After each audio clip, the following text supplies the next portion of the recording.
Bismillahirrahmanirrahim. Assalamualaikum warahmatullahi wabarakatuh.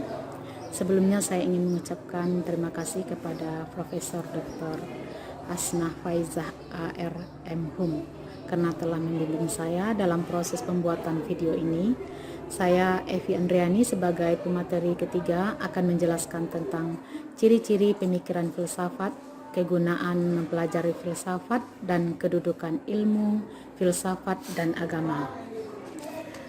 Dalam ciri-ciri pemikiran filsafat, dalam buku Profesor Dr. Hasnah Faizah ARMHum menurut Ahmadi 1994 halaman 10, yang pertama, sangat umum atau universal karena pemikiran filsafat tidak bersangkutan dengan objek-objek khusus, akan tetapi bersangkutan dengan konsep-konsep yang bersifat umum. Yang kedua, tidak faktual, adalah spekulatif, yang artinya filsafat membuat dugaan-dugaan yang masuk akal mengenai sesuatu dengan tidak berdasarkan pada bukti. Yang ketiga, bersangkutan dengan nilai. Yang dibicarakan dalam penilaian adalah tentang yang baik dan buruk, yang susila dan asusila, dan akhirnya filsafat sebagai suatu usaha untuk mempertahankan nilai. Yang keempat, berkaitan dengan arti. Para filosof harus dapat menciptakan kalimat-kalimat yang logis dan bahasa yang tepat, ilmiah. Semuanya itu berguna untuk menghindari adanya kesalahan atau sasar pikir. Yang kelima, implikatif. Dari implikasi tersebut diharapkan akan mampu melahirkan pemikiran baru sehingga akan terjadi proses pemikiran yang dinamis. Selanjutnya, beberapa kegunaan mempelajari filsafat. Yang pertama, dengan belajar filsafat diharapkan akan dapat menambah ilmu pengetahuan, karena dengan bertambahnya ilmu pengetahuan akan bertambah pula cakrawala pemikiran, cakrawala pandangan yang semakin luas. Yang kedua, dasar semua tindakan adalah ide. Sesungguhnya, filsafat di dalamnya memuat ide-ide yang fundamental. Yang ketiga, dengan adanya perkembangan ilmu pengetahuan dan teknologi, kita semakin ditantang dengan memberikan alternatifnya.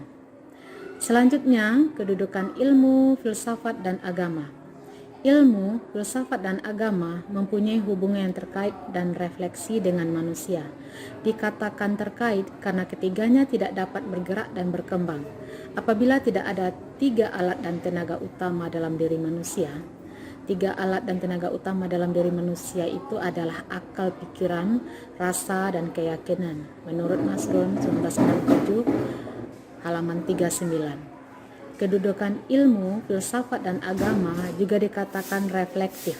Karena ilmu, filsafat, dan agama baru dapat dirasakan, diketahui faedahnya atau manfaatnya dalam kehidupan manusia apabila ketiganya merefleksi atau lewat proses pantul diri dalam diri manusia.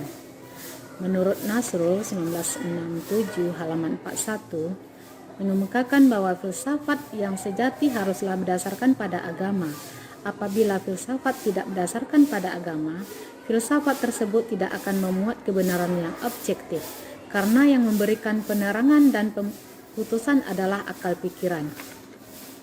Baiklah, itulah penjelasan dari saya tentang ciri-ciri pemikiran filsafat, kegunaan mempelajari filsafat, dan kedudukan ilmu, filsafat, dan agama. Selanjutnya akan saya serahkan kepada host. Assalamualaikum warahmatullahi wabarakatuh.